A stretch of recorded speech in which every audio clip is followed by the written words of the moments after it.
This is Comic Shenanigans, episode 1063, a conversation with Joe Caramagna. Ain't no stopping them shenanigans. Love getting into shenanigans. All up in them shenanigans. Shenanigans.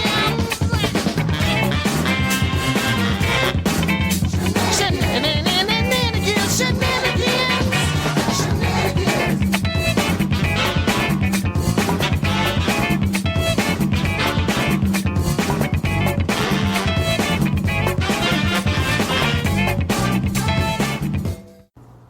Welcome to the Comic Shenanigans podcast. I'm your host, Adam Chapman. This is episode 1063. It's a conversation with the acclaimed letterer, Joe Caramagna, but also not just a letterer. And I keep saying that, I keep saying just. He's not only a letterer, he's also a prolific writer of many different books. So I was very excited to be able to have Joe on this episode of the show. We talk about his work in lettering, the other things he's done as a writer. So I found this just a really interesting conversation. I really enjoyed, first of all, just finding out how much he loves Spider-Man and how Amazing Spider-Man is his dream gig, and he plans to never let it go, which is really good to hear, because it's definitely, I've enjoyed his lettering work on the title for all these many years. There's also some discussion of I say recent, but the most recent issue, number 1 of Amazing Spider-Man, in terms of a special thwip effect that was on the cover, and the origins, which was actually an interesting reveal that I did not know about. So this was just a great conversation with Joe. We had a fantastic time, and it was really nice having him on the show. Upcoming episodes include another interview with Jason Liebig is back on the show. We have an upcoming episode with Curtis Finley, who's a friend of the show, the host of the former podcast, the Epic Marvel podcast, is also the curator of the Epic Marvel collection Facebook group. He's going to be on the show probably in the next month or so. We're going to have another Book of the Month Club, this time looking at something a little bit more themed to Halloween. So in this case, we'll be talking about Blood Hunt, which was the recent Marvel crossover. We have another episode with Ron Friends coming up soon. I think it's like almost a 2-hour discussion of a miniseries that most people have probably never heard of. But I just had so much fun doing an extreme deep dive on a particular miniseries with Ron, which is always a pleasure.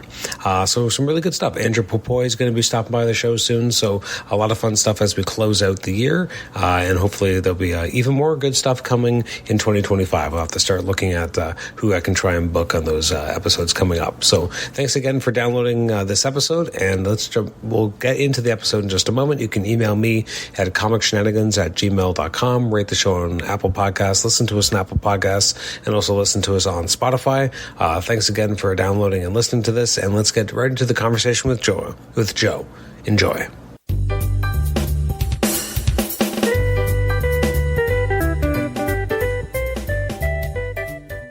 Joe, welcome to the Comic Shenanigans podcast. How are you tonight? I'm doing great. How are you? I'm doing great. I'm very excited to have you on the show. Obviously, you're an extremely prolific letterer, to say the least, but I'm also excited to talk to you about your work on DuckTales, which was just such a pleasure to read when you were writing those stories. So excited to have you on the show. Oh, wow. Thank you very much. I'm excited to be here. It's been quite a long time, right, since we first connected? Yeah. It's been a while. It's been a little while, but I'm glad to make this happen. So I guess before we go too far, we should really jump in the Wayback Machine and figure out, when did comics first come into your life in some way?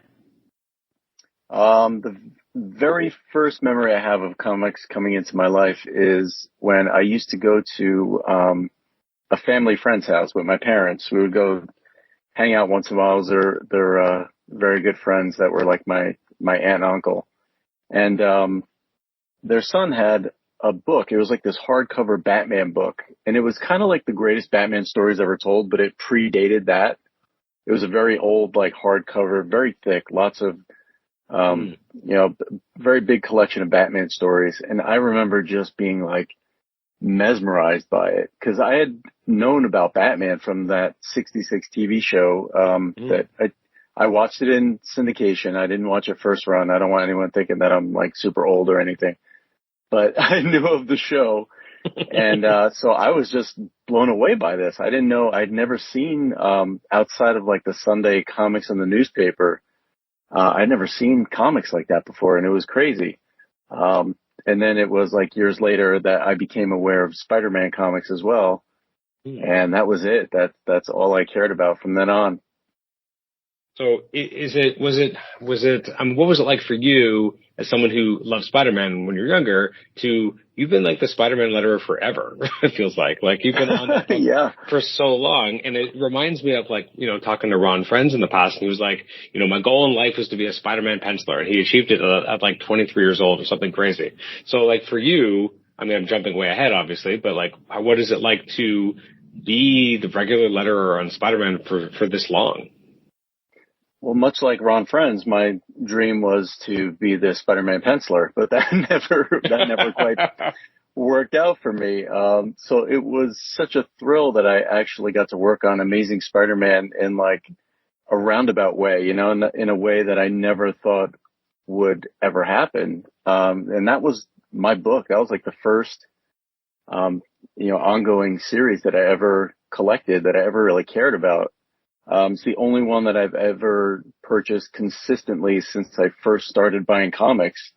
So the fact that I am now 2 issues away from lettering my 300th legacy issue of Amazing Spider-Man, it's crazy. It's crazy. And I always say that I'm never going to stop unless I'm dead or I'm fired. So I'm just, no matter what I'm doing in life, I want to be lettering Amazing Spider-Man for as long as I possibly can. It's just the coolest thing ever to, I have all these issues in my boxes, and then I just happen to, kind of fall into lettering, and I got the opportunity to now read Spider-Man. I almost said monthly, but it comes out way more frequently than that for me to reach 300 issues. But for me to be able to read it free every time is just the coolest thing ever. It's funny because you say it's, your first big ongoing. It sounds like it'll be your last ongoing too. Oh, the yeah, last thing you work on. Oh yeah. My favorite comic series ever. No, hands down, no, close second at all. So you talk about, you kind of, I guess, ended up as a letterer. So what was your path that ended up getting you in as a letterer? Because obviously you have written, you have done art, like you've done other things. You're not just a letterer, I shouldn't ever say just letterer because there's so much involved in lettering. It's a craft, and I understand that. And I've had my eyes open when I've talked to people like Richard Starkings and Eliopoulos and like these people. So like I do understand. I apologize for the way it came off, but so it's not just lettering, and I know that. But what was it? No, I get it. Eventually, I remember I spoke with Ariana Marr recently, who works with virtual calligraphy, and she was saying how, if she does her job right, you won't notice she's there in the nicest way. But if she does her job wrong, you will notice it like a sore thumb. Like it's one of those jobs where the better you are, I mean, hopefully it makes the whole reading experience so smooth that you're not maybe consciously aware of some of the choices, where as if someone does a bad job, you notice it right away. Right. It should all be intuitive. You shouldn't ever be confused about what to read next, or, shouldn't be jarred by anything. It should all flow in a very nice way that doesn't interrupt your immersion in the story, for sure. But now I forgot the first part of your question, which was well, I guess it's you grow up, you're a fan of comics, and so obviously Sure. You want to be in comics. So how does that end up leading you to being a letterer? Well, I actually went to the Kubert School to be a penciler because, as I said before, that was my dream, is to become the penciler of Amazing Spider-Man, and Todd McFarlane was my hero growing up. So that's like all I ever wanted to do. So I ended up going to the Kubert School, and, you realize real quick when you're in an environment with insanely talented people, you kind of know, you can do a nice assessment on yourself and realize your limitations. Like I always say, like, it's cool. It was very cool to be like class artist in my graduating class in high school. And then you go to a school where every single person in the building was their class artist in high school. Mm-hmm. And you're like, yeah, this is not the same pool of talent I was dealing with back there in high school. this is far different. So I realized actually quite early on that I would never be able to make a living as a penciler, comic book penciler, at least a monthly comic book. So I was trying to figure out what else I could do because I wanted to work in comics. That was my ultimate goal. So I figured that out. Maybe my passion was really to make comic books, because going back to when I was a teenager, I used to draw my own comics. I always wrote my own stories so that I had something to draw. Mm-hmm. So it was the whole process that I loved, about comics. It wasn't just penciling. So I just loved making comics, and that's all I ever wanted to do. So when I was in school, I just really leaned into like everything else I could possibly do. Like I learned to ink pretty well. Like I said, I had written before, so I really leaned into the writing of my assignments because in a lot of cases we used to write the scripts for our assignments that we had to draw. And, I took advantage of my environment and where I was and the access to those amazing teachers that I had. And I was constantly asking for help, asking for advice.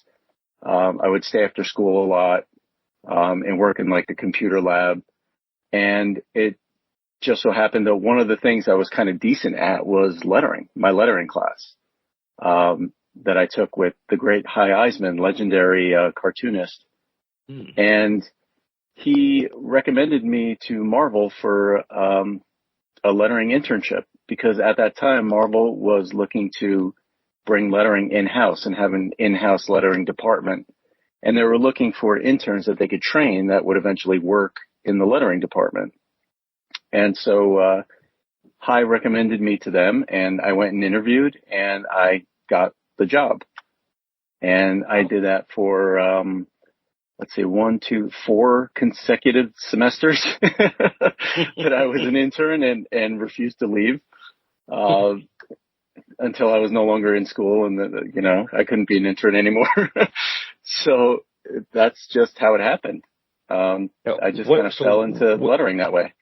So what year would this about be? And cause I'm trying to remember, and I know when I spoke with Chris Eliopoulos before, the creation for Joe Calligraphy kind of came around the time they tried to bring things in-house because I guess they didn't have infrastructure to really do that. So he ended up kind of creating his studio from that. So is this in and around that time period?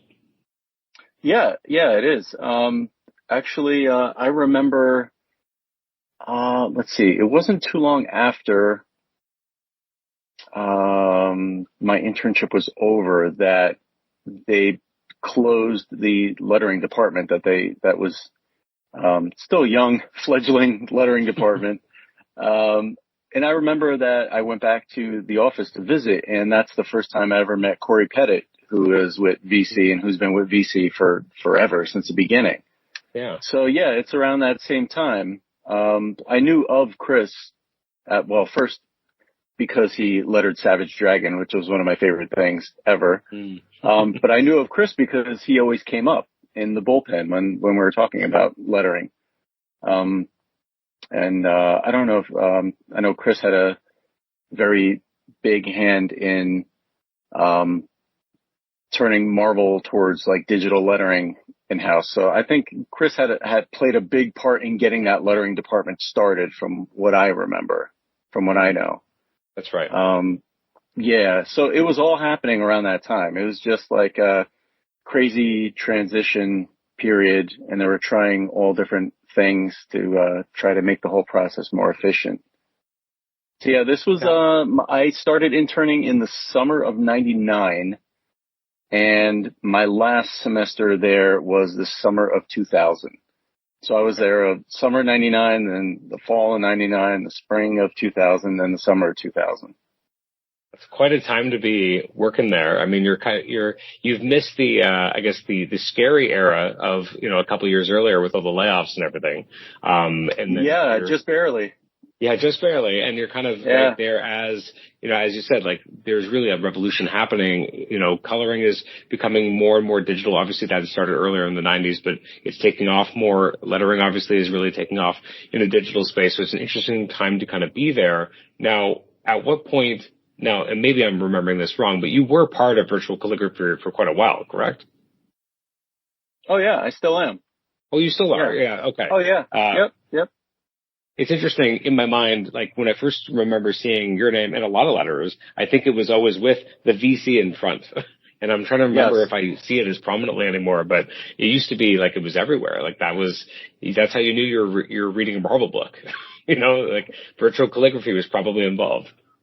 Oh yeah, that's still the case. Yep. And I'm still there. This is, August was my 19th anniversary of working full time with virtual calligraphy and Marvel. Oh, wow. That's incredible. Yeah. Yep. Now, sure is. So being like someone who has been there for a longer period, like, do you find that you do play a role, somewhat of a mentor when people are new into the collective? I mean, obviously I mentioned Ariana before. She's obviously a newer letterer compared to you guys. So was there more of mentorship going on there? I'm trying to remember what she told me because I can't quite place it, but, like, what is that like when other newer letterers kind of come into the collective? Do you guys chat? Do you guys talk about these types of things, or does it ever come up? Oh yeah. Yeah. Actually, when Ariana came aboard, I was kind of like her, immediate contact, I guess would be the way to put it, because, she didn't like work for me or anything. We all work for Chris, but like I guess I kind of like sidled up to her and said, anything you need, just let me know. Any questions you need asked, I'll help you out. And we chatted on the phone, and I kind of caught her up to speed with the way that we do things at VC. And actually Clayton Coles started out years ago as my intern. I was working at VC. Oh, really? And he was a student at the Kubert School. Yeah. And, I live in New Jersey, and he was a student at the Kubert School in New Jersey. So he would come over like once or twice a week. And I had 2 computers here in my office at the time, and he would sit at one and I would sit at mine, and we would just talk all day. And, he would kind of watch what I was doing. He would, do setups on some of the books for me, set up my files. So yeah, that's something that ever since the beginning I've really enjoyed doing. And even now, like, one of my favorite things, I still feel kind of new in this industry, which is weird because I've been doing this for 19 years. Right. But like in a way, like I have like one foot that, feels like the rookie, and the other foot is in like the veteran camp. But my favorite thing about being in the veteran camp is that, like, I get to help people, come up. You know what I mean? Like, one of my favorite things to say is that once you've made it over the wall, you have an obligation to like reach back and help someone else over the wall too. Sure. 'Cause it's so hard to make it in, well, most industries, but it's just so hard to make it in comics. So many people want to do it. And I take a lot of joy and pride in, when people ask me for advice and, some kind of help. Like, I take it seriously, and I give them like real advice and try to give the best help that I could possibly give, because people did that for me.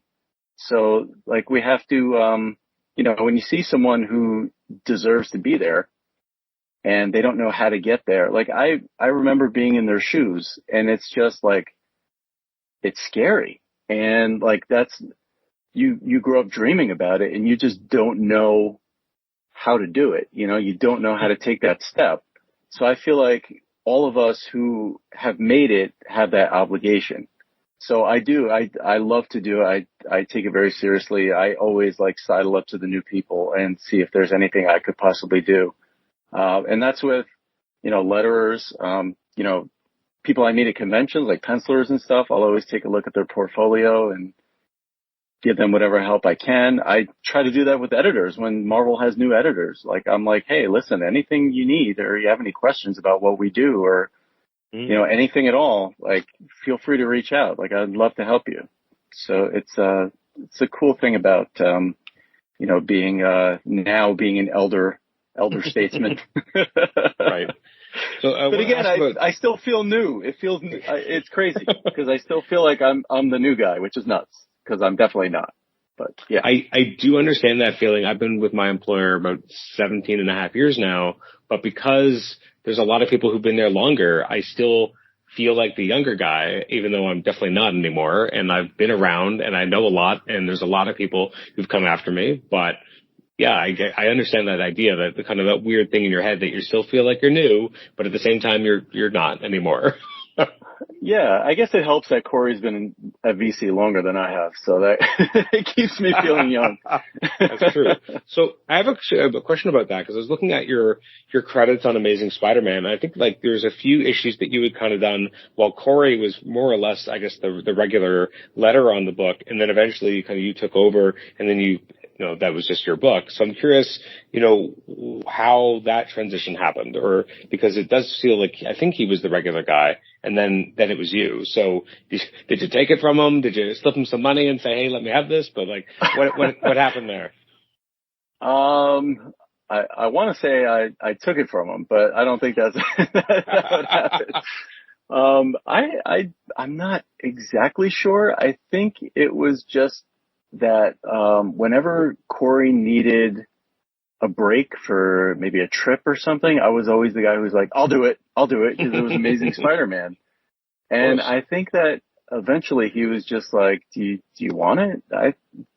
You can have it if you want it. So I was like, all right, yeah. I think that's how it happened. I don't think it was a case that I took it from him, but I love it so much that I wish I had that story to tell. Like, yeah, I forced Corey out, but no, I think he felt bad for me. He'd been doing it for a while, so he might have just been a little, you know, burnt out on it, and maybe wanted to try something else. I don't know if he remembers. I should ask him.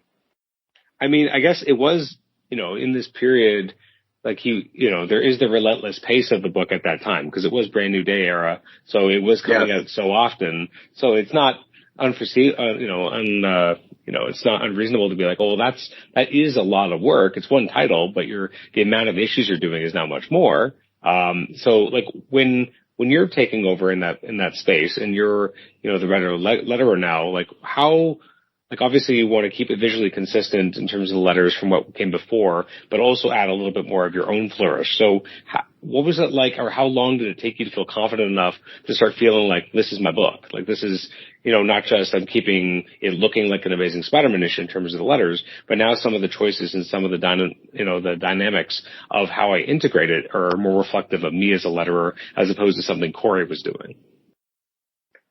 I might be remembering this wrongly, but I think that Corey was he lettering some of the Straczynski stuff, the JMS stuff? I'd have to go back and check. I'm not sure. I think so. I think that some of that was lowercase, like upper lowercase font.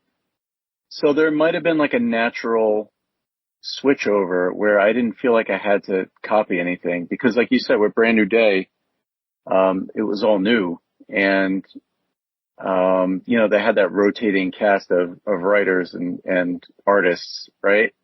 Mm-hmm. That was around the time that I started, and it might have just been just a natural thing where they were like, okay, we're just not doing that mixed case lettering anymore. So I might have been like kind of starting from scratch. I don't know. That was like 17 years ago. What year did I think I started lettering Amazing Spider-Man like 2007. So yeah, it might have been about 17 years ago. Something like that. I think it actually might have been slightly later. It looks like the first issue that you did, or at least that I can find credits for, was March 2008. Which would have been Amazing Spider-Man 553. And then it's interesting, obviously, because of the 3-issue gaps, you didn't do another lettering job on it for like 25 issues, but really that was only like, you know, 7 or 8 months. Like it wasn't that much time actually had elapsed. I did double check as well, and it did look like Corey did do a bunch of the JMS stuff as well. So he had been on the book pre-Brand New Day. Yeah, so maybe I just didn't care. I just did my own thing. I honestly don't know. It was still kind of new that it was all uppercase. So I might have just been like, whatever, you know, like I'll just do my own thing. But really all I ever was trying to do was copy Chris, so Eliopoulos. So before you get Spider-Man, like, if I guess we should go back, because obviously when you start, you're kind of picking up jobs where they come in. So I know you did like Supreme Power Nighthawk. You did a bunch of issues of Captain America, et cetera. So at this point, you're finding your way. You're doing jobs as they come up, but you don't really have like a dedicated book yet. Obviously that's more of what Spider-Man would kind of start to be for you. So what was that anxiety inducing at the time, to just kind of be like, I'm going to grab everything that comes my way, but you don't really have a regular spot to kind of be able to put your mark? Or how did you feel? Or were you just excited? I'm in comics. I'm doing comics. I'll figure it out. Yeah, that was basically it. Like, I was just happy to do anything. And at that time, Chris was, when I was new, he was just kind of throwing me whatever books were, coming in at the time, or, whatever overflow from someone being out, or maybe having too many books in a week and they wanted to let one go. So I was just taking whatever. But that's how I started doing like my own books, because then, you get offered an issue number 1. So it's like, okay, well, and then that's your series. So, that ended up happening. And sometimes there's a creative, change on the book with the writer and artist, and it just starts over like a new number 1. And so it'll, some other letterer just pick it up. So that's how I ended up with a bunch of stuff that I've been working on since. Like, I think I've been lettering Captain America since I started. Once I started doing them every month, I should say. And same with Iron Man too. Captain America, Iron Man, and Spider-Man. I think I've been lettering them pretty much since like 2007, 8. Crazy. Well, again, your credit list is gigantic. Yes. At the beginning, like, obviously you've done other things besides lettering, but I mean, obviously that makes up the bulk of kind of those credits, and it is in the thousands. So it is a pretty remarkable body of work. A question I had is, like, when you're in the early days, like, you're credited on, I think it's 11 issues of Next Wave, but not the first issue, and that was Chris Eliopoulos. And I'm curious about that, because he comes up with a lot of interesting visual flourishes that are very unique to Next Wave in terms of how some of the characters are speaking, and some of their curses and kind of the symbols that are used. So you're still a new letterer at that time. He does the first issue, but you do the rest. Were you like, man, why did he pick this? Like, I'm stuck with this thing. Like, it's a very interesting visual take on the letters and again, some of the decisions there. So when you're doing a book like that, and he kind of establishes the style of the first issue, and I guess guys probably didn't know how long Next Wave was going to go, or know that it was going to be a cult hit, or that it would be collected for 20 years, or whatever the case might be. So I'm curious what your take on a book like that was. Back then, Next Wave wasn't the only one. There were a few series where Chris just lettered like the first issue to establish the style. And I think that was by design. I think either editors asked for it or the creative team asked for it, just for Chris to come in and just establish the look of the book and the design. And then someone else would just carry that all the way through. I believe, and again, this is going back a lot of years, but I believe that that's what happened with Next Wave. And that's why Chris did the first issue. It was just to establish a style and then give me something to work with. And then eventually, then we got kind of crazy with Next Wave and changed the lettering styles, all throughout for scenes and things like that, when we were kind of aping, other creators and other comics. But that was, we did that a couple of times. I don't remember the other ones because, like you said, Next Wave was such a cult hit that it stands out in my mind. But I do remember having that done on more than one occasion where Chris would set the tone. Interesting. Yeah, because I that was the one that kind of sprung to mind, only because that one seemed to have more unique flavor to the text. Yes. Than some of the others. For sure. But you're right. That makes sense that, he would be able to establish a baseline, and then you could move from that. And I guess, did you find, and I guess as someone who's earlier in their career, did you like that? Not almost like, not a safety net, but I hope you understand what I mean, though, is establishing a baseline so that you can kind of play within it and you understand what the context of that world from a visual perspective is going to look like, as opposed to developing that visual style from scratch on your own. Like when I talked with Ariana recently, we were talking about her work on Superman, and she was like, well, I designed all of this because it was in issue 1. So she kind of got to design the visual flavor of what that book was going to feel and look like because it was brand new, as opposed to jumping in on, in your case, like issue 2. So I'm curious, did you like being able to jump in and just elaborate on what someone else had already built? Or do you like to kind of get in there and just develop that visual identity for yourself? I think I was just happy to be there. I couldn't care one way or the other. Just the fact that I got to do it, is cool. Would you care now, as someone who's been doing it for, as you say, like coming, close to 20 years, nowadays, would you be like, no, I want to do it myself. I don't need you establishing a visual style?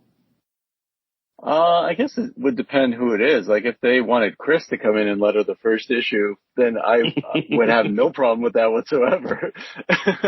But like someone who's like new to the industry, I might be like, oh, that's kind of weird. Like I might take a little, hit to the ego, but ultimately I just love what I do. So as long as I get to do it, I don't really care. It would probably hurt for a minute, but then it's like, at least I get to do this for work. So it wouldn't bother me too much. So how does obviously, as I said before, like you also write and you also do other things. So how do you start getting those opportunities coming up? Because again, my recollection is that, I think you were doing the Ultimate Spider-Man comic, that was from the Ultimate Spider-Man TV show at one point. As I mentioned, like, when I was picking up the DuckTales books by IDW, saw your name all over those, and you're writing all sorts of those stories. So I'm very curious how you're able to kind of stretch out and make sure that you're able to flex other muscles that you have and not just become known as a letterer, but also be known as, I do all sorts of things. I want to make comics. I want to make comics doing different things and wearing different hats. So how do you make sure that people know that, and how do you look for those opportunities and take advantage of them? I used to get really frustrated when people didn't know that I did other stuff, and they would only like ask me about lettering or, talk to me about lettering. And sometimes they would hire me and I'm like, hoping that they want to hire me to write something, but they want me to letter it. And, one time, I don't know how many years ago, it was when I was writing Frozen.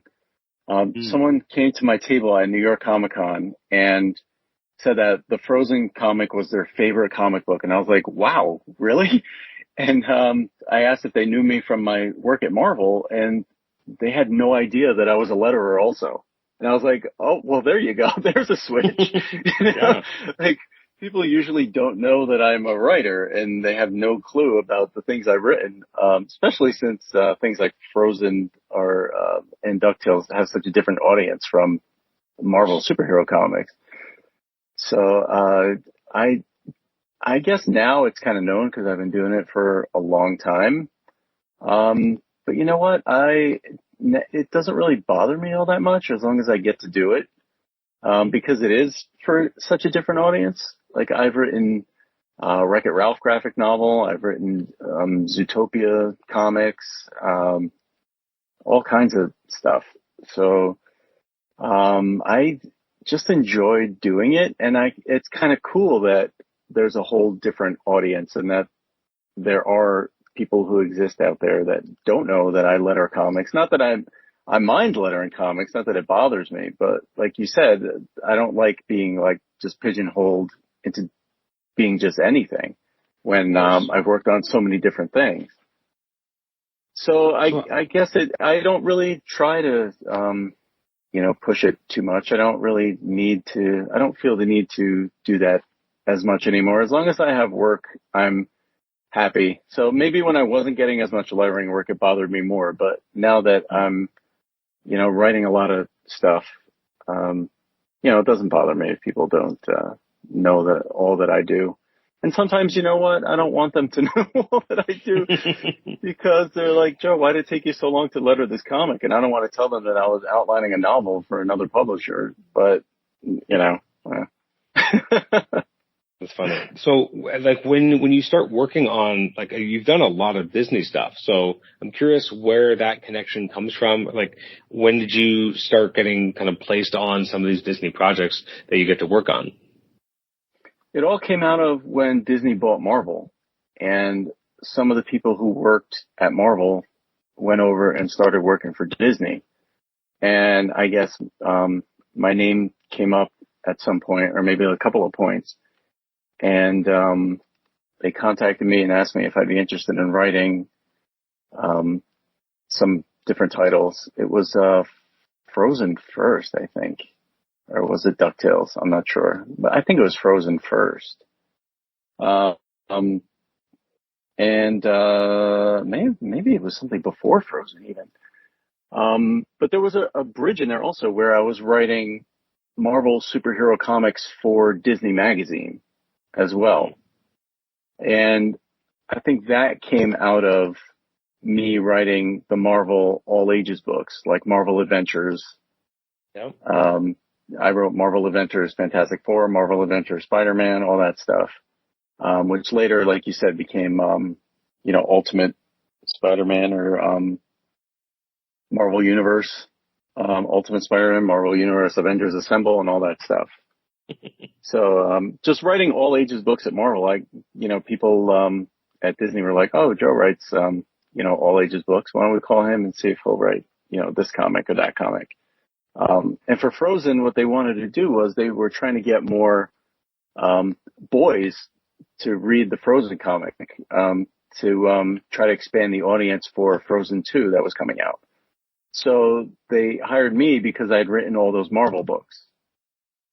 So that was my job as the Frozen writer, was try to get, because they had every little girl in the world already loving Frozen. That's right. So the only way they could possibly make even more money was to get the boys into it too. So they hired me to write more like action-y, adventure-y Frozen comics. That's great. Now, I'm curious, like, how did, from a writing perspective, I mean, when you're writing superhero comics, obviously they run a certain pattern, and obviously someone who had been reading them for a long time, that pattern was probably well ingrained within you. But then when you start writing books about Frozen characters, and I really want to circle in on DuckTales, when you start writing those types of stories, they're very different in terms of, the style. They're not talking about superheroes. In DuckTales' case, it's more like, adventure comics, but also with gags and that kind of stuff. So how did you kind of adapt your writing style, and what kind of preparation did you have going into those? Like, were you watching Frozen again and just trying to get those voices down so that you're able to adapt those characters so they still feel the same? And what was it like kind of working, on the Disney side? Like, what was the approval process like in terms of kind of reviewing scripts and making sure that there was a consistency, or did they go that deep or not? Oh yeah, they definitely went that deep. For Frozen, I think they gave me a whole bunch of documents that were basically like the Frozen Bible. And it's like, this is who Anna is. And it tells you everything about Anna, and then this is who Elsa is. And they tell you like who these characters are. Mm-hmm. And I really got to know the characters very well before, I ever wrote any of the stories. They give you a lot of stuff. They have a lot of notes, a lot of documents, a lot of prep. DuckTales, they gave me some of that, but the style, I guess the structure of the DuckTales stories really came from me talking to the producers of the show and watching, some of the, animatics. I watched a whole bunch of episodes that weren't finished yet, which was awesome, like pencil test things. That's awesome. And you kind of get a feel for it. The structure of a television script is very different from a comic book. And, I just watched a whole bunch of it, and I took notes about, all the different beats. And, I got to know those characters very well, because that was the DuckTales where each of the nephews had their own distinct personalities. They weren't just, clones of each other. So I got to know them, really well. And then that's just how it happens. You just get to know the characters. You know what what they're looking for, because they will say, oh no, Anna would never say this. And you're like, oh, okay. So they do come back with a lot of notes. They're very particular for good reason. Frozen was a $1 billion franchise at the time. They're like, we're not going to let this jerk ruin it. So they got to protect it. Yeah. Yeah. They were very protective of the franchise for sure. But I kept hearing from my editor, they're like, how do you get them to approve this stuff? I thought for sure they were going to reject this. And I would always say, like, no, I think they're going to like it. And my editor would be like, I think we should change it. I don't think we should bring this to them. And I would insist. And then she would come back and be like, wouldn't you know it? They approved it. And I'm like, yes, because now I've been immersed in this. I know these characters inside and out. I know what they're going to say yes to and say no to. So I became the person who was very good at getting stuff approved. That became my reputation, in all areas of Disney, because they have different film teams for each, franchise. Well, I guess if it's a TV show, it's not a film team, but they have different teams that review all this stuff to make sure the continuity is correct, because everything counts. That's the lesson I learned at Disney. Everything is continuity. Everything counts. So, yeah, it's quite different than writing for Marvel, but Marvel continuity is very important. However, I wrote a lot of the all ages stuff where continuity was less important, so I was able to just, do things here and there that never would have made it in the the main line of the comic. But there's a lot of weird stuff I did in like the Marvel Adventures Spider-Man and stuff. So, but yeah, Disney is very more rigid, very more protective. It's a very different animal. But once you get it down and you know what they're looking for, then it just works out beautifully. I had a great experience writing all those Disney books. When you're doing DuckTales, I'm just curious because obviously, like, the modern DuckTales show is so different from the original. I mean, obviously there's some DNA there, but as you say, like, the nephews are different. There's a uniqueness to them. The way that they, the types of gags are different. The type of humor is a little bit different. Obviously the visual style is, a little bit, I'm going to say hipper, if that makes any sense. It's less round, more angular, looks a little bit more modern. So it doesn't read like Carl Barks. It reads like something else, but it still has that linked DNA. So how long do you think it took you to kind of snap into the more modern voice? And like, did you have a history with either the original, the show, or with the Carl Barks comics, or was this a little bit fresher and easier for you to kind of adapt to the modern interpretation? I'm just curious what your background was with those characters. I watched some of the original DuckTales show, but I was a little bit older. So I didn't watch it like religiously or anything. But I obviously had seen it. And I remembered the original show when the reboot came out. And I was familiar somewhat with the Carl Barks stuff, and Don Rosa and all that. But again, it's not something that I ever read like religiously. It was just something that I was aware of, that I had read a little bit of. So I think that actually helped. Because once I started talking to the DuckTales team at Disney, that was most of the DuckTales that I knew, the show, the stuff related to the new show. So maybe that helped me kind of jump right in and, hit the ground running with that without being encumbered by, nostalgia for the other stuff. But at the same time, yeah, but I do have to say that a lot of the reference materials they gave me for the stories was the Carl Barks and Don Rosa stuff. Oh, really? The producers of the show were big fans. And those were when they wanted a story about certain character, that's the reference that they sent me. Like the richest duck in the world. Like, here, read this. I'm like, oh, cool. I've always wanted to. And now I don't have to buy the book. You gave it to me for free. So yeah, it was kind of a clean slate situation, but heavily influenced by the old stuff. Sure.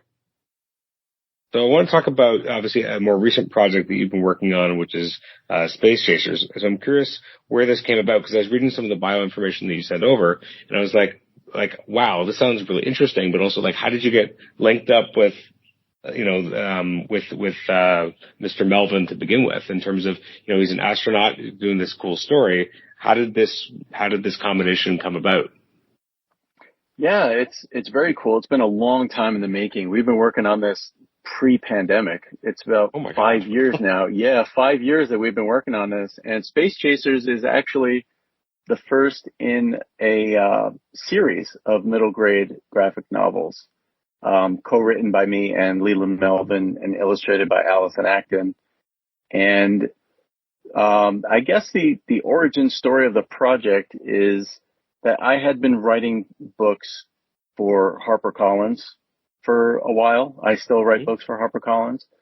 And Leland was pitching an idea for a kid's book at HarperCollins. And he wasn't quite sure of what he wanted to do. And since I was in the middle of a couple of different projects with Harper, they kind of linked us together. They say, here, talk to Joe. Maybe he can help you out with this and find, a direction or a story. And I got together with Leland and we talked about it, and we worked on it for a while and we came up with something, and we pitched it back to Harper, and I'm not sure what the situation at Harper was, but they had a pass on it. But they told us, like, go ahead and see if someone else would be interested. And we ended up selling it right away. And that was 2019, pre-pandemic, the before times. And we're still working on it. I don't know when the next one's coming out, but the first book is coming out February 4th, 2025. So in just a few months. It's been a long time coming. I don't think the second book will be long after, because it's already just about done, close to being done. And, the third book is already written. So we're really moving on this. Yeah. The bulk of my work is done after 5 years. And, yeah, it's a lot of fun. It's, science fiction, but it's not like fantasy science fiction.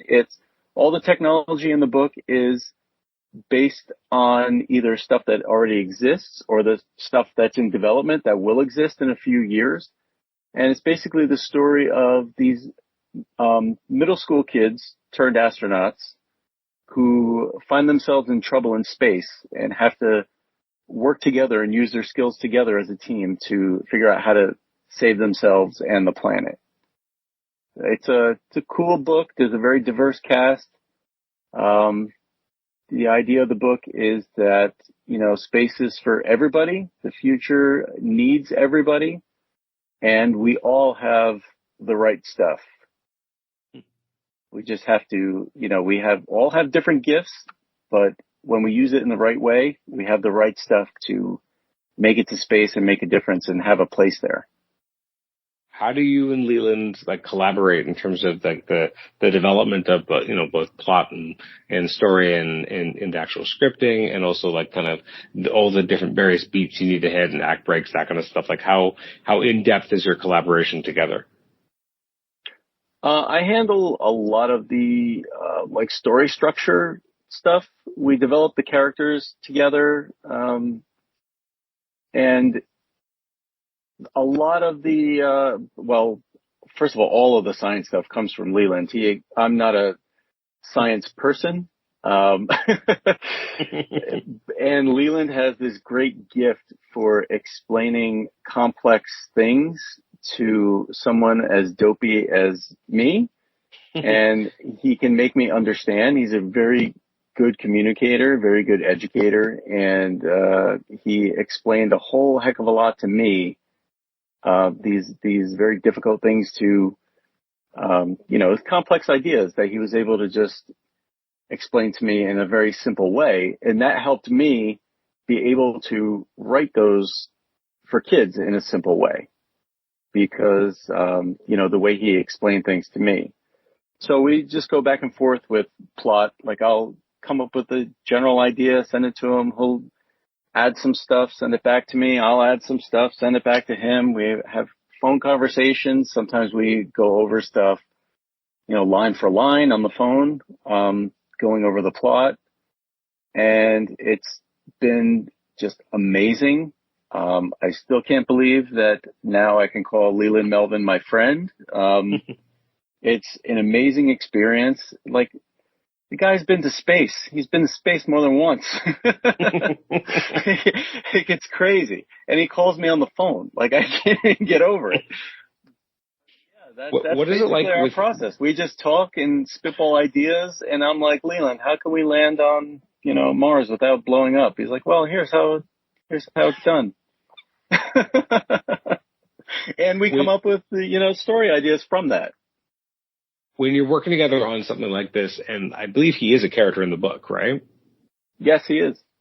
So what is that like to write him? And like, is the way that you've written him developed and further, like you're saying, like the third book is basically written. So have you found that just because of, osmosis and talking with him more, that you have a better handle on him, so that like when you guys are developing it, it's easier to kind of get his character down and obviously still be true to him, but you know him so much better now than maybe you did at the beginning. So is his portrayal more and more accurate, or do you guys kind of play with his interpretation? Like how much is true him and how much is comic book him, so to speak? Oh boy. I'd like to think it's not exactly, the character Leland is not exactly the person Leland. Mm-hmm. It's close. They're a little bit different, because Leland has a different role in this book than he has in real life. In the book, he's like a teacher figure, which he is in real life. I believe he worked in like, some education department for NASA for a while. So I don't want to say he's not a teacher. He is an educator, but he's more like the straight man in the book, where because the kids are the real stars. So I think that's a better way of putting it.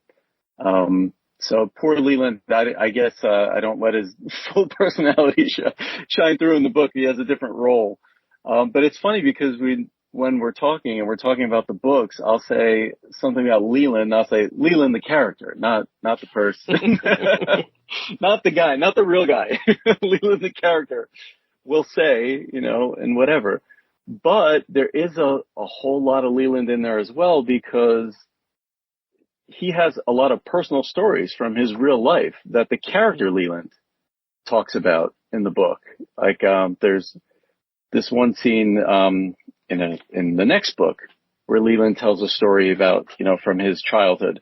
And that's a real thing that came out of Leland's mouth. And almost that scene is almost verbatim of how he told it to me, because I was taking notes and I ended up using it like almost verbatim of what he said. So a lot of it is Leland. It's just, he's just different. It's kind of like a Mr. Miyagi role to the kids. It's kind of like the way his role to me, as opposed to the way he is with his friends and like real adults, not when he has to talk to children and me. Well, that's funny. So when you have really, to explain things in a simple way, like that's the Leland that's in the books. The Leland who, how his relation to me is how he is in the book. Sounds like a really nice kind of partnership and collaboration that has come up between you, because you're not both writers in the same way. Like, it's like he's coming at it from a very different angle. You've come at it from a very different angle in terms of your previous experiences. So like there's not as much shared ground that you would expect, which is what maybe informs that partnership and adds a lot of extra depth to it. Yeah, for sure. Definitely. And we could not have written these books without each other. Like, I could have written a version of these books without Leland, but it would have been very different. Like, it would have definitely been missing something. And Leland probably would say the same, that if he had a different, co-writer, it would have been a very different book, just because of the way we approach things. He's very scientific. And I'm more like emotional, like I get into the emotions of the characters. I put myself like in their shoes. And, like plot wise, a lot of that came from Leland's knowledge and experience. Like I said, when I'm like, "Hey, Leland, how do we land without crashing?" Just him explaining that to me came up with like a whole plot. We built a whole plot around it and things like that. Like, hey, how would people live on the moon? How would, what was it like being in the space station, the ISS and all that? And then we build the plot out from there. So it's coming from a place that's very real and not like my fantasy mind, like Star Wars mind. There's no lightsabers, there's no blasters. It's all like real science, except for the fact that there's kids in space. Like it's very, very much based on, it's very grounded in reality. Except for the central conceit of the children. Yeah. That's fun. Yes, That's the exactly. fun part, right? Because it heightens everything because you have one fantastical element, but everything else is rooted in a real thing. So it makes the stakes feel different because you're playing in a world where the rules are what you would believe them to be. They're rules, but we have the one conceit, which might fly in the face of it, but it makes everything work, I think, better because it's more of a heightened state because of that, if that makes any sense. Right. And because of that, we're hoping that we get kids like interested in like STEM learning, STEAM learning, I should say, because Leland is very big on the art component. It's STEAM learning. Yes. And we get them into that by making it grounded in reality. Like I could watch Star Wars all day. It's not going to make me want to be an astronaut. It's totally, you don't see astronauts in Star Wars. You see people living like they're living on Earth. There's just weird looking creatures and stuff, and they have fantastical, weaponry. So this is, hopefully something that will inspire kids to want to study space and find their place in the future. Like I said, we need all kinds because we're on like the precipice of, realizing the retro future of people living and working in space. Like, we're talking about going back to the moon now, and we're talking about building a long-term habitat on the moon for people to work. So we need all types of, for a society to function, you need all types of people. It's not like the early days of NASA when, we needed test pilots. That's all we needed, test pilots, because the crews were only like 2 or 3 people. And then when we went into the space shuttle program, all of a sudden that crew of 2 people ballooned to 7 people, and you still only need the same amount of pilots. So now you have room for mission specialists and people like geologists and things like that, people like that nature with specialties that were not at all related to piloting an aircraft. And now when you're talking about actually living in space and living on the moon and working there, like you need all different types, you need every vocation you could think of.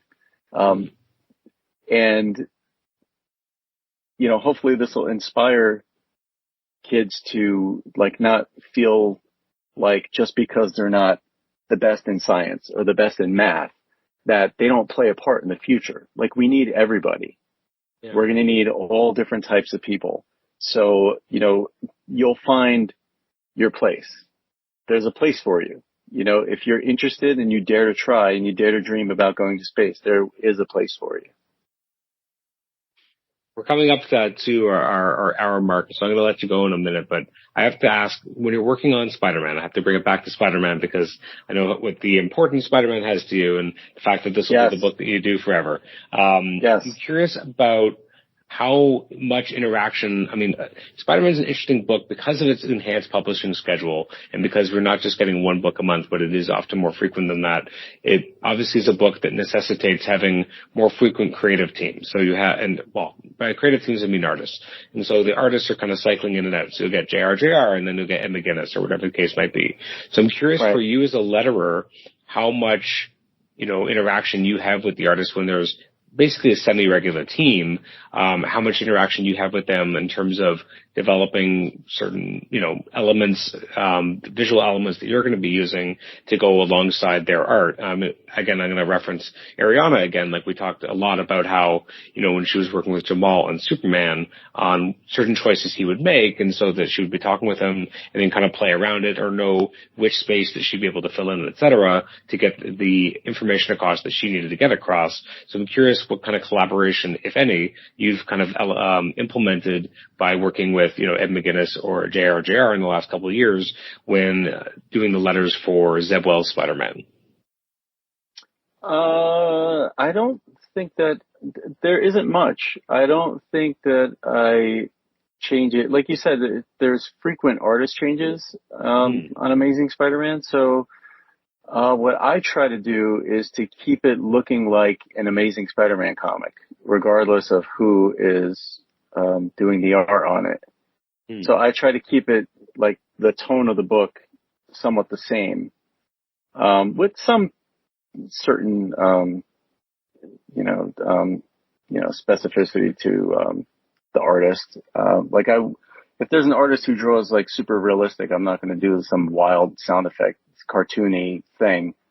But for the most part, I do try to keep it consistent so that the Amazing Spider-Man comic, the title, has a familiar tone to it. So when you pick up the Amazing Spider-Man, it's familiar no matter who is doing the artwork for it.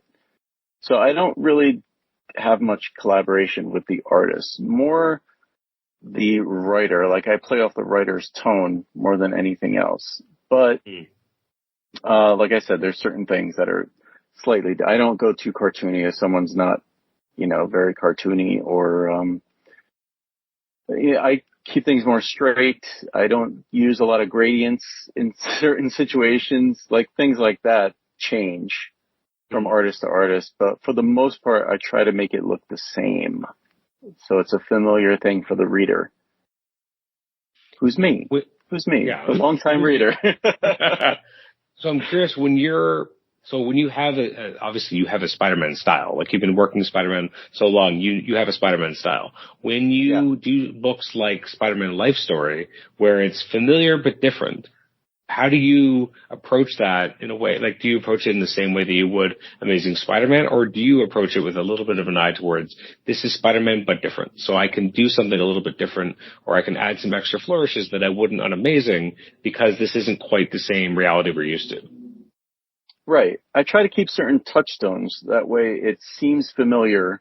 It's familiar-ish. It's Amazing Spider-Man-ish, but it's slightly different depending on what the book is. Like if it's something that's about, Peter Parker as a teenager, I'll keep some elements similar and familiar, like certain touchstones, like I said, but then I'll change it to make it look a little old school, like a little bit 1960s, 70s flavor to it. If it's like a horror, kind of book featuring Spider-Man, again, I'll keep certain touchstones, but maybe instead of like rounded thought captions, I'll make them more angular. So it gives like the subtle feeling that things are a little more serious. It's not as bouncy. Or make them a little rough, don't add a little brushstroke around the captions. So it's not a smooth line. That's a straight box. It's a little bit looser. Things like that. But I do keep certain touchstones. I keep certain color schemes. It all ties back to Amazing Spider-Man in some way. Mm-hmm.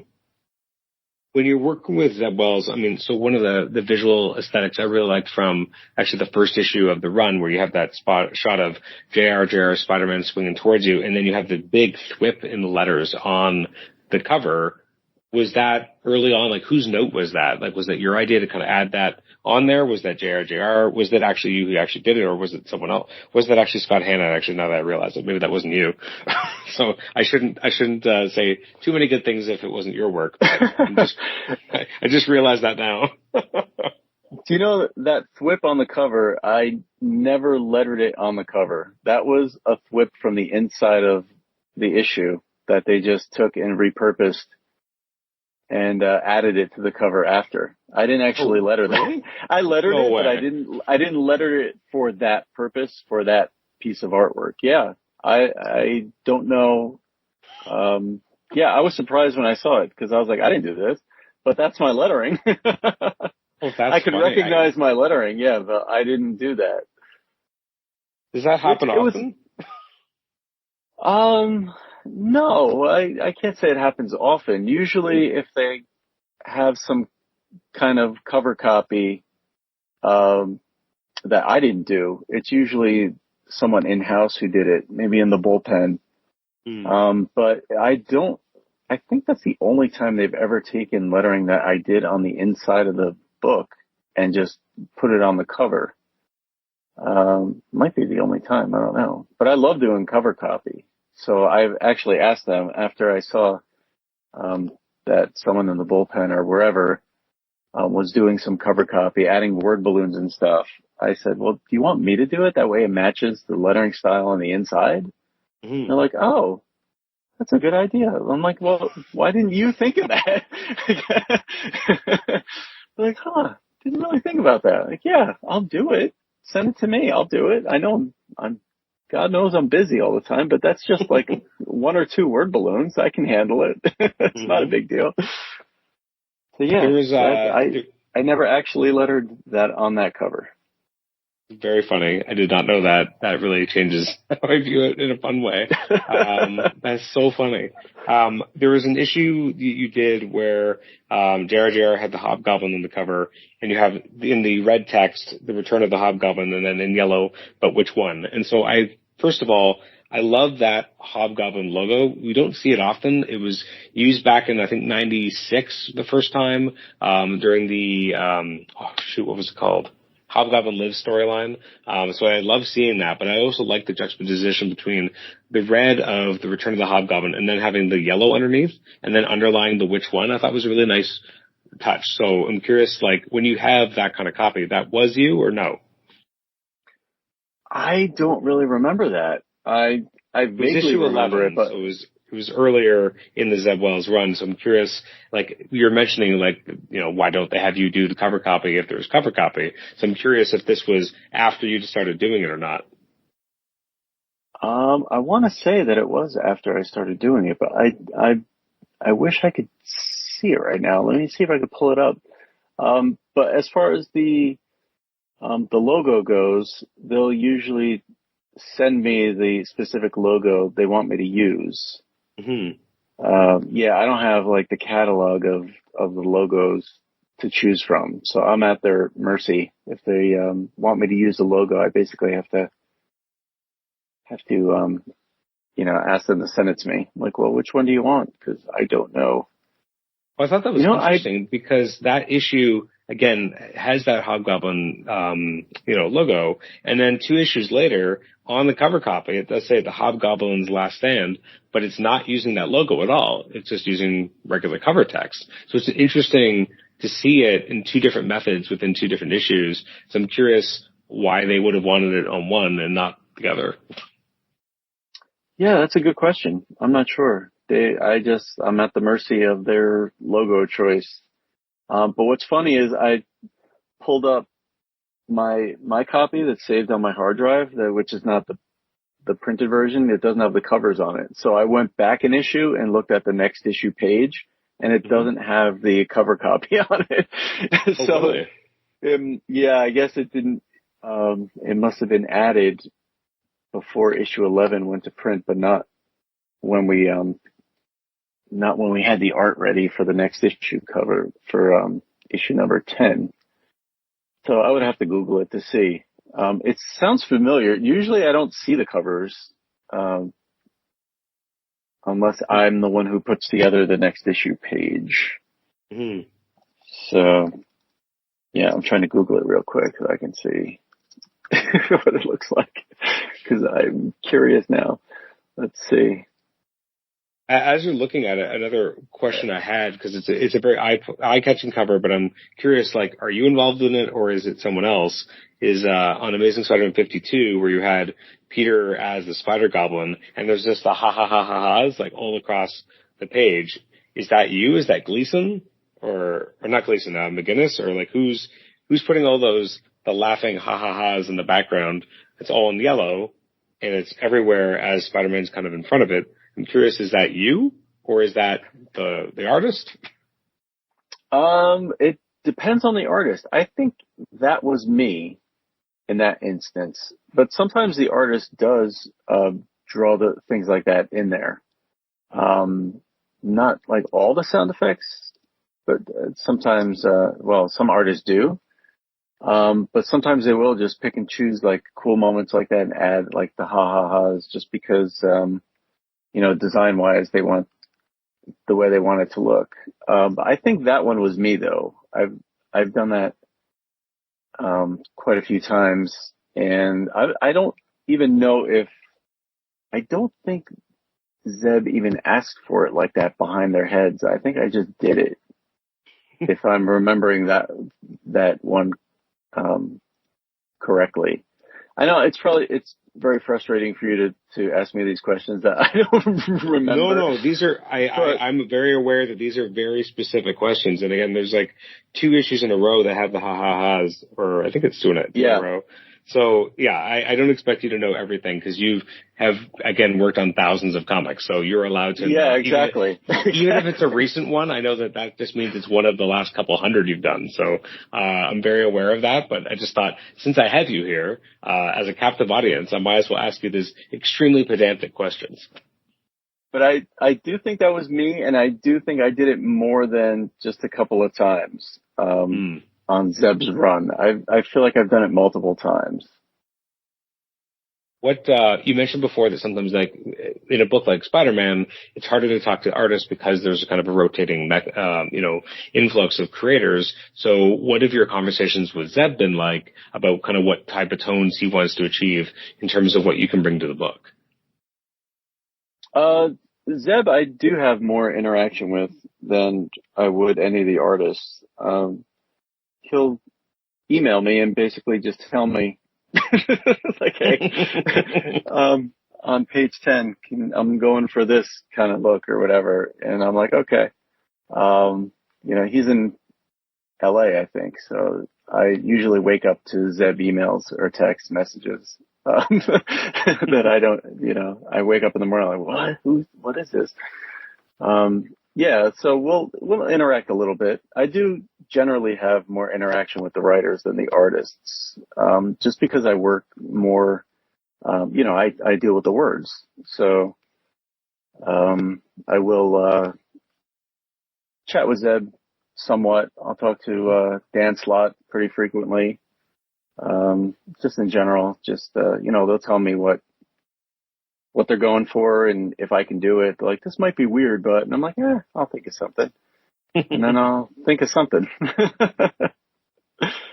A flourish that I liked of yours, and again, obviously, it has its roots in a classic story, is when you would have an internal narration for Kraven.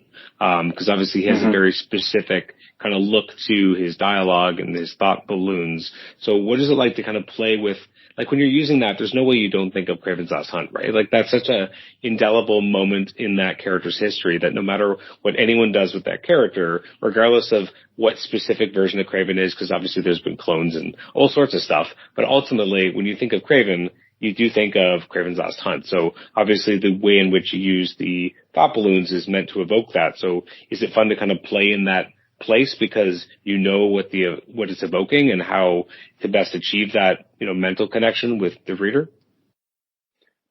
Yeah, I'm basically just ripping off Kraven's Last Hunt. But you feel like that's such an iconic story that whenever you're dealing with Kraven, you feel like that's what the audience expects. And sure. I've tried different things and it just doesn't seem right. So basically just landed on, I think it was Rick Parker that lettered all of that. He probably lettered the Amazing Spider-Man part of it because that crossed over through all the books, right? So that's right. Yeah, I'm basically just ripping off Rick Parker, who you bring up a good point. Like, it's like, if that's just what everyone expects to see and it feels not right when you don't, then it's like he fundamentally changed the game for what Kraven's narration could look like, which it's unique that how often does it happen where someone, can add a flourish to how text looks for a particular character, and it just becomes so linked to that character that you can't see anything different. That's pretty strong visual, storytelling in the letters. Yeah, for sure. So the same thing goes, I think, for Thor. Yes. When there's a big loud sound effect for Thor, you're like, I have to make this kind of look a little bit like John Workman's Thor lettering from, the Walt Simonson run, because that's just the look. That's the look that people would expect. At least that's the way I approach it. Joe Sabino does a lot of the Thor stuff for VC, but that's the way I approach it. And because that's the way I see it in my head, because I was a big fan of the John Workman lettering in the Thor comics. Sure. So yeah, with Kraven's Last Hunt, it's the same. There's certain things that you just can't get away from because then it doesn't seem right. It's like using thwip for Spider-Man sound effect. You can use something else, but it'll feel off. It'll feel wrong. It'll feel like you're purposely trying not to use thwip for some unknown reason. And people are like, why doesn't it say thwip? What are you doing? There's certain things that as a comic book fan you come to expect. It's just like the comfort food part of it, I always say, the comic book fans want something new and different, but they want it to feel the same. Yeah. I think that's generally true. That's the way I am, at least. Comic book fans are a cowardly and superstitious lot, right? Yeah, right. You're right. We want things, but we don't really want them. We want it to not say Big Mac, but we want it to taste like a Big Mac. Yeah, exactly. Hard to please. I guess we've all been around forever. Spider-Man fans seem these days to be the harder to please, because, Spider fandom, or at least how it's expressed in certain social media, seems like a scary cesspool sometimes, because people just have very specific thoughts on what they want. And it's just can't we just enjoy stories? So. Yeah. And I don't want to disparage that. I know they feel very emotionally connected to they feel they have a strong emotional connection to these characters. So I understand the passion. But what offends me is when they say you guys hate Spider-Man. You don't know what Spider-Man books are like. I'm like, man, I've been here from the beginning. What are you talking about? We're all such huge fans. That's why we're here. That's why I'm here.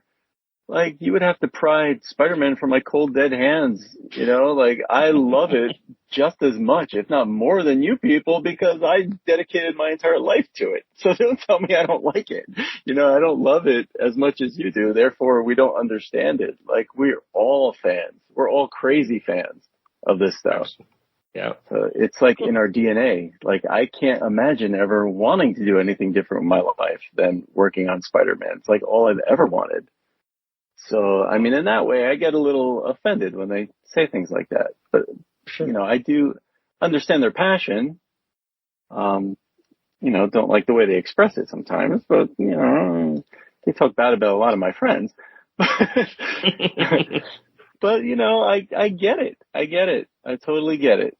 But, just don't tell me that we don't love Spider-Man. We love Spider-Man more than, most. So. For sure. But yeah, they're passionate. I get it. I feel that. Definitely feel that. Well, Joe, thank you so much for taking the time to chat with me today. This has been a lot of fun. And again, I've loved to work on so many different things. As I said, I have loved your letters. I've loved your actual writing. I'm looking forward to your new book. So it feels like you always have so many irons in the fire. Again, because your name is on so many books and so many projects. So, we're just used to seeing you everywhere, but, I hope you do get to stay on Spider-Man forever, because it's been one hell of a ride that you've been on so far. Unless I die or they fire me, I will be here. Because I absolutely love it. I don't plan on leaving. No matter what else, I could win the lottery. I will still be lettering Amazing Spider-Man. So that's awesome. You have that to look forward to. That's right. Well, again, thank you so much, and have a great evening. Yeah, thank you very much. And it's been a long 6 years since I was finally able to schedule this with you. So I It was worth appreciate the your wait. patience. I'm sure.